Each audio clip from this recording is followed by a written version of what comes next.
लड़के का दिल हर 3 मिनट में रुक जा रहा था और डॉक्टर ने इसे देखा और तुरंत उसे पुनर्जीवित किया। कंप्रेशन के बाद लड़का अंत में जाग गया। लड़का अभी अभी अस्पताल के बेड पर ले जाया गया था जब लड़के का दिल एक बार फिर रुक गया। डॉक्टर टम्बली मानते हैं कि यह बच्चे के शरीर में हृदय प्रेरक द्वारा होता है जो हृदय को अधिक उत्तेजित करता है। मशीन को अब तुरंत बंद कर देना चाहिए, या तो बच्चा निश्चित रूप से मर जाएगा, लेकिन इसे बंद करने के लिए आपको सेटर को जोड़ना होगा। फिर भी उसकी माँ ने इसे ले जाना भूल गई। टॉम याद करता है कि आपातकालीन कमरे में एक है और वह उनकी ओर दौड़ता है, लेकिन सच्चाई के ठीक क्षण पर जिसने भी उसे ले लिया था उसने उसे दूर कर दिया। फिर उसे याद आया कि न्यूरोलॉजी विभाग के पास एक था, लेकिन न्यूरोलॉजी कार्यालय काफी किलोमीटर दूर था, तो यह मौत तक की दौड़ थी।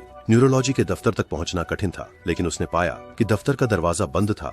चलते गया। निराशा में उसने बस अपना सेल फोन उठाया और ग्लास को तोड़ दिया। दूसरी ओर लड़के ने फिर से आंख खोली और अपनी माँ से रोते हुए कहा कि उसे अकेला नहीं होना चाहिए। मर गया। मानता उसके बाहों में चली गई। उसे पता नहीं चला कि उसकी आंखें फिर से बंद हो गई थीं और उसका दिल एक बार फिर रुक गया था। नर्स ने तुरंत लड़के पर कंप्रेशन प्रदान किया। हालांकि इस बार लड़का कभी नहीं उठा, वह टूटा नहीं था। माँ आंसुओं में थी। फिर भी टॉम वापस नहीं आए थे। नर्स थक चुकी थी और बस जैसे ही वह हार मानने जा रही थी, दरवाजा खुल गया और टॉम घुस गया। फिर तत्कालीन रूप से सेटर से जुड़े, फिर तत्काल अतिरिक्त कार्डियक स्टिम्युलेटर को बंद कर दिया। संपीड़न जारी रहे और उसी समय लड़के ने एक तेज सांस के साथ जाग गया। सभी ने आराम किया। हालांकि मुख्य डॉक्टर खुश नहीं थे। वह था स्टोन्ड। इस बार उसने बेईमान व्यापारी से एक उपकार प्राप्त किया था, इन अधीन उत्पादों को अपने रोगी को सिफारिश करते हुए, जिनकी गुणवत्ता पूरी तरह से अयोग्य थी, और लड़के ने उनके हाथों में लगभग मौत कर दी। हालांकि बेईमान बॉस इस समय अपनी कंपनी को सार्वजनिक रूप से जारी करने की तैयारी कर रहे थे। यह एक महत्वपूर्ण समय है जब त्रुटि की कोई गुंजाइश नहीं होती। जब टॉम इस स्थिति का पता चलता है, वो लड़के की माँ की सहायता करने की योजना बनाता है, एक रिपोर्टर से संपर्क करने के लिए।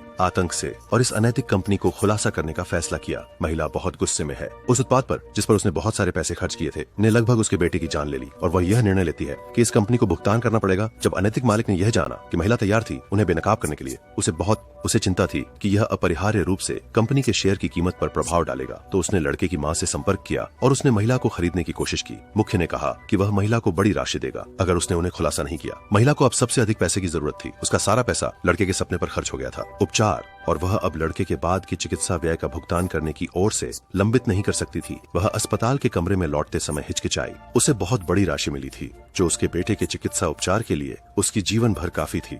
तांग ने मांग की कि अगर उसकी कंपनी सार्वजनिक रूप से जारी होने पर वह फिर से नहीं उजागर होता है तो महिला पैसे वापस कर दे। अधिक लोग पीड़ित होंगे। वह बच्चे की बीमारी के लिए पारस्परिक सहायता समिति से आवेदन करेंगे और उसे मुफ्त चिकित्सा उपचार दे। महिला ने टॉम के अनुरोध को अस्वीकार कर दिया। उसने उसे उसके लिए जो कुछ भी किया था उसके लिए धन्यवाद कहा। उसे पैसों के बिना काम नहीं चल सकता था। उसने अपने बच्चे की खातिर फिर से भागने की हिम्मत नहीं की, और इसलिए न्याय अभी भी पैसों के आगे झुकता है।